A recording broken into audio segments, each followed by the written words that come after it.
Welcome back to the Plan to Can collaboration. Check out my description box for all the details how you can win some prizes by liking and commenting on all the collaborators' videos.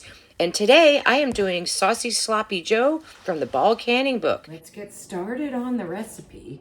It is, as I mentioned, from this book here. And this is the water bath or steam can, which I'm going to be doing today, recipe. I do have a Sloppy Joe with the meat in it that is pressure canned I will link it in the description box. So this is just for the sauce. It has no meat in it. So that's why it can be water bath canned. So these are all my ingredients. There is Dijon mustard. I still love to buy Grey Poupon. I don't know if it's a nostalgia thing or not. I like the flavor of it, so that's what this is. This is our brown sugar, apple cider vinegar, salt and pepper, which is going to be put on my 3 cups of red pepper, 3 cups of green pepper, and 2 cups of chopped onions. This all is to be chopped finely. I know there's a lot on this tray, so I do have another one here. I'm going to take some off. I thought that looked pretty. So this salt and pepper is going to be put on here, and then we're going to be putting this in the oven to soften and get a little brown on the edges. So that's the plan for this. So this goes with this. Here is our tomato paste, and then 4 cups of tomato sauce. And that is all the ingredients that you need. So I'm gonna get started by, this is lightly sprayed in the foil lined pan. You can use parchment paper if that's what you like to do. So I'm gonna put a little bit of this in this pan, and I'm gonna get it into a 375-degree oven for 20 minutes. That's what it says in the book. I'll let you know on specific timing though, when it looks good. I just also wanted to show you real quick. I was at the dollar store at my grandkids, and I found these. There was only 1 pack though. I would have got more. So for all of you that are gardeners that like to grow flowers, it has these individual, it's like a grid, and you can put the flowers in there so you can arrange them nicely. $1.25. Dollar store is no longer $1. It's $1.25, but I thought it was worth it. Pretty. So anyway, that's just something I just found yesterday with my grandkids, and I'm gonna get this in the oven. Okay, here are my 2 pans of browned up onions and peppers. They're looking great. So the next step is we're going to get all of this into a pan with the tomato paste, and I thought this would make some water, but they really didn't. So I'm just gonna pour it all in there. I have peppers that I grew myself in my freezer, and I had thought about using them. I was like, no, I feel like they would create too much water because they were frozen. So I did actually go buy peppers for this. Sorry about the pan in the shot here. All right, so I'm getting all this in here. But yeah, this, because I used fresh, it did not create a lot of water like I thought it would. Okay, get this glove off. So here we are. Everything's in my pan, and I've got a couple men down here. 1, 2. That wasn't so bad. Could have been worse. All right, this is our tomato paste. And this is 6 ounces, and I am using commercial canned tomato products in case you were wondering. If you have your own, go for it. So it's 6 ounces, which is, let me check the book here. That's why I always have it handy.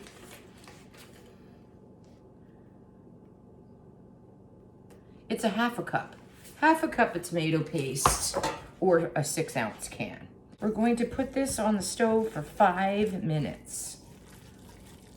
So this is the step before you put the rest of the stuff in. So I'm gonna get this on the stove, and then I'll set up my camera over there because we're going to be doing some cooking before we can put it in the jars. Okay, just wanted to show you. You want to do just the tomato paste and your pepper and onion mixture for 5 minutes, but you got to keep stirring because you don't want it to burn. It says until it's thick, which mine was pretty thick because my onions and peppers did not draw a lot of water. They were finely chopped, so I think that's part of it also, but roasting it did not create a lot of water. This is 5 minutes till it's thick. It actually was very thick right from the start, but I did go with the 5 minutes. I just kept stirring so it wouldn't burn. But I am now going to proceed with, all you're going to be doing now is putting all the ingredients in. So this is your 1/2 cup of apple cider vinegar, 1/4 cup brown sugar, firmly packed, 1/2 cup of my Grey Poupon Dijon mustard,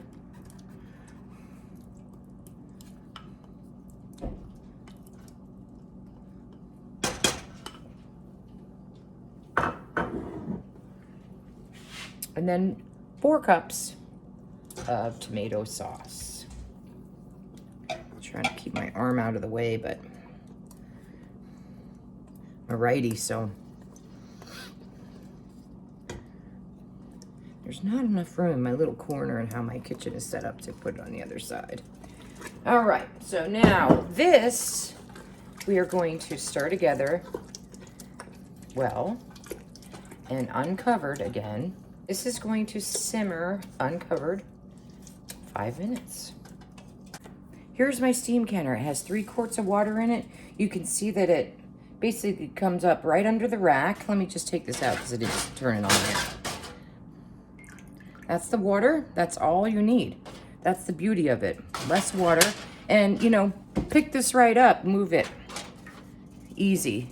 Water bath, emptying, when it's a big old pot, it's really challenging. So I really like the steam canner, but I do water bath sometimes as well. I do have some stuff in my playlist of water bath canning with just using a pot.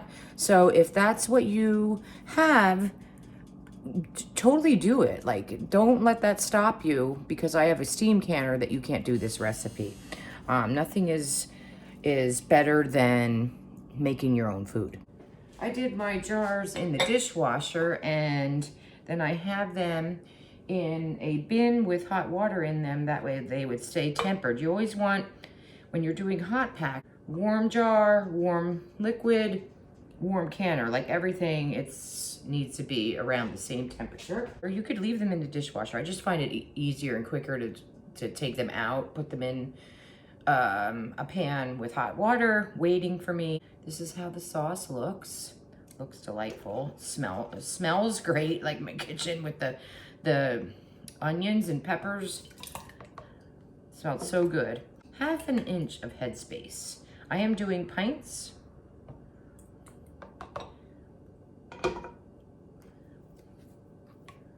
Debubble.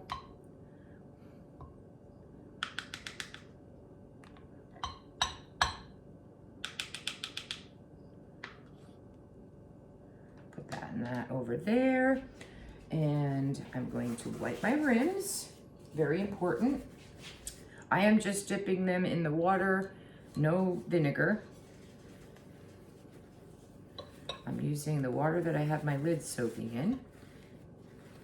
Wipe my rims really well. Get out a lid. Oh my gosh, that guy's like, yeah, not going, I'm not going. Okay, put that on there. And then our ring, till you meet resistance. So, did that a little fast. I want to do a little slower. I'm meeting resistance and then just fingertip tight. Now, it's going to go in my steam canner. This recipe is for 4 pints. Say that fast a couple times. All right, jar number 2. Like I said, we are doing up to 1/2 inch headspace.